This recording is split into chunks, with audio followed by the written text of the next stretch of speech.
তেলের সরবরাহ কিছুটা ভালো আছে, পাম তেল আছে, সয়াবিন 1 লিটার 2 লিটার সরবরাহ আছে, 5 লিটার কম দাম আগেরটাই আছে। 5 লিটার 850, 2 লিটার 350, 1 লিটার 175। কোম্পানি যদি সরবরাহ বাড়ায় তাহলে তেলের বাজার ঠিক হয়ে যাবে অতি শিগগিরই। কারণ বাজারে পরিবেশন করার পরে তারা বলেছে যে তদন্ত কমিটির ব্যবস্থা নেবে, তদন্ত করার পরেই তেলের বাজার ততদিন তো রমজান শেষ। তাহলে এই বিষয়টাকে আমরা কীভাবে দেখছেন ব্যবসায়ীরা, এই যে বেচা কিনা তাহলে কমগুলো বা একটা কাস্টমারদের সাথে একটা আপনাদের এটা দেখা যাচ্ছে আপনার রমজানের যাতে রমজান সিজন, রমজানের সময় যদি তেলটা ক্যাসাজ দেখায় তাহলে এটা সব অস্বস্তিকর, দোকানদারের জন্য অস্বস্তিকর, যারা ক্রেতা বিক্রেতা সবাই অস্বস্তি। তো এরা 20-25 দিন সময় এগুলোতে একদম রমজানও শেষ হয়ে যাবে প্রায়। যদি এখনকার পদক্ষেপ নেই, যেমন আজকে নেই নিলে আরও ভালো হবে, স্বস্তি হবে।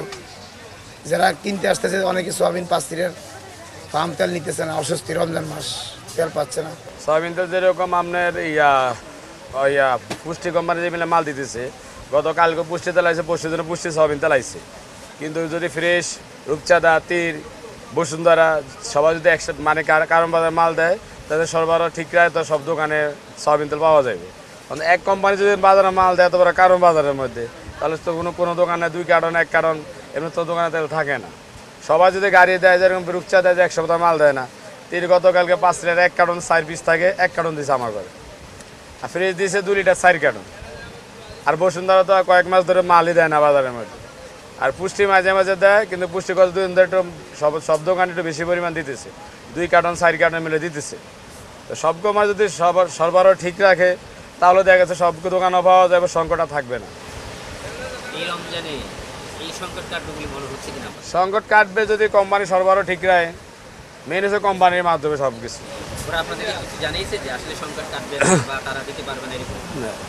তারা তো কিছুই বলে না, কিন্তু কারণ বাজার যদি মাল আসে, যদি ডিলার পয়েন্টে মাল আসে তো সব দোকানে মাল যাইবে। ডিলার কোনো কিছু করে না, ডিলার মাল আসে সব দোকানে 2 কার্টন 4 কার্টন করে সব দোকানে দিয়ে দেয়। আর সব কোম্পানি যদি মাল না দেয় তাহলে তো আপনার বাজারে তেল সরবরাহ থাকবে না। কোম্পানির মাধ্যমে আবার ডিলার থেকে সব দোকানে যাইবে। মেন হচ্ছে কোম্পানি সরবরাহ দেয় না ঠিক মতো।